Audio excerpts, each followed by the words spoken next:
functions going on at the same time in other parts of the ship. So I would like for you, let's do this thing as orderly as we can. Find a seat. You're going to be there in that seat until after lunch, except when you go up and get your lunch. This way, we do not have people saying, I wanted to sit with that person over there. So I respectfully request that you sit at the same table. When we get ready to eat, we will do one table at a time. I will tell you which table to go next. That way, people are not having dessert while your table mates are still in line. Does that make sense? If you're not taking charge, this is my ship. And once you live aboard this ship, it is your ship forever. So as soon as we get started, we got a few more people to come up in the wheelchairs. We're having a little trouble with the lift, but we will get started. Is there a Tony DeMore here?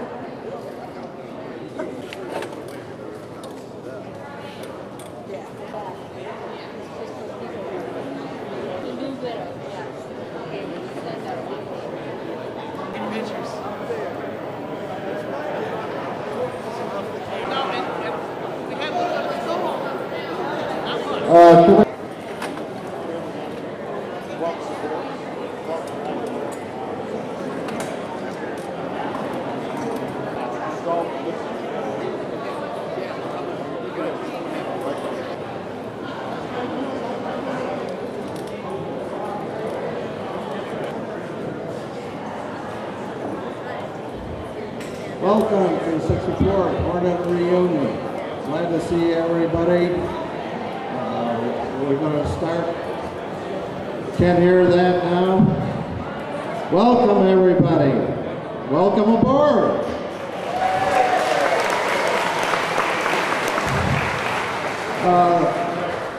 Like they say, let's start and eat, right? Forget all the other stuff. The memorial service is one of past memories and a lot of emotion. Before we get started, I'd like to introduce Randall Ramian, CEO of the USS Hornet Museum. Randall?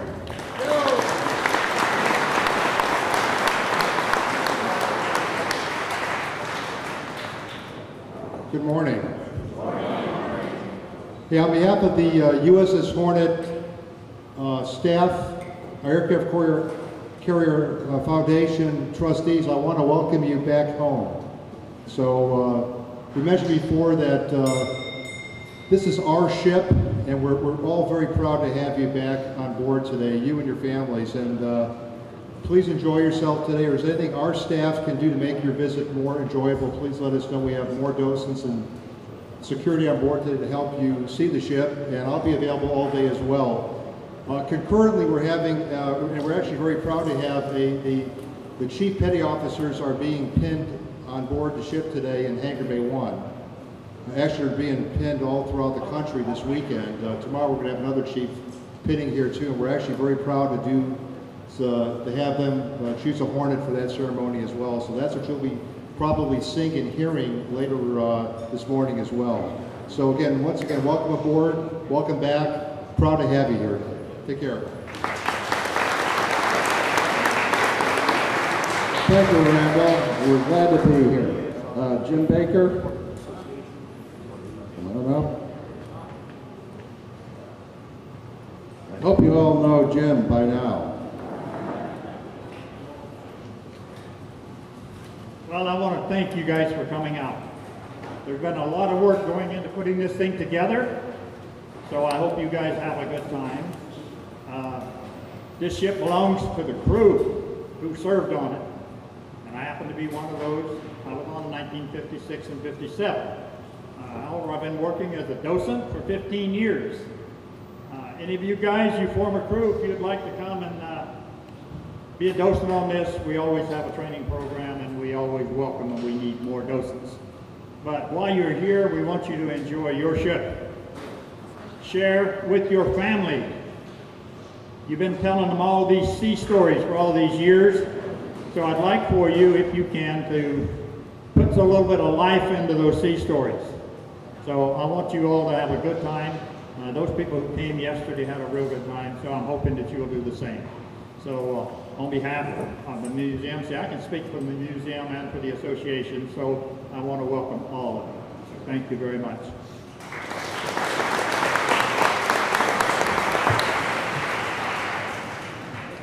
I was remiss, I forgot to mention, we have Captain Pardee is joining us today. To the best of our knowledge, he's the last CO of the actual Hornet, so we're proud to have him and his family, Kathy and Bob Kennedy. And Captain Brooks, I believe you were on board with Captain Pardee as well, so welcome back. There they are, folks.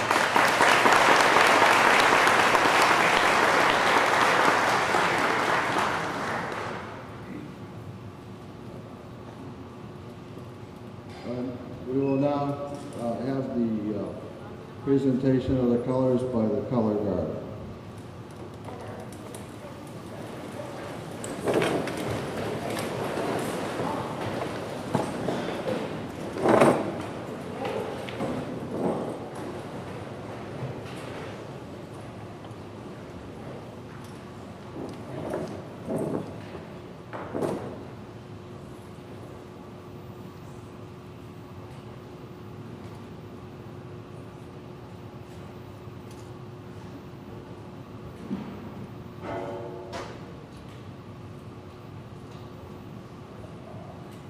Guard, halt, left, peace,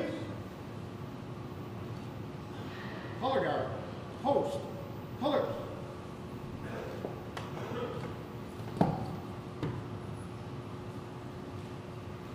color guard, and salute, ready, two, color guard, right, peace, forward, march.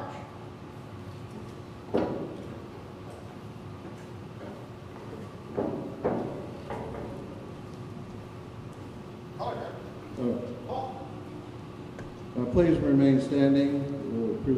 Bring up the wreath, please.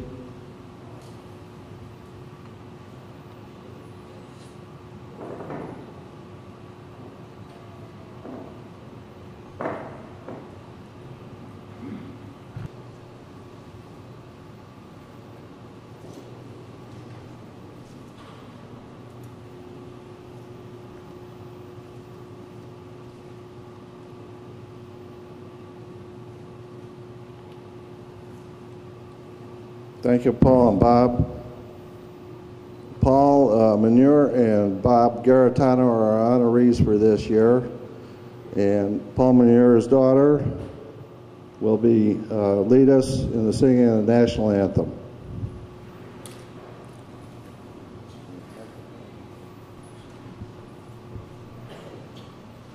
Oh, say, can you see by the dawn's early light what so proudly we hailed at the twilight's last gleaming, whose broad stripes and bright stars through the perilous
Good morning, shipmates, family members, friends.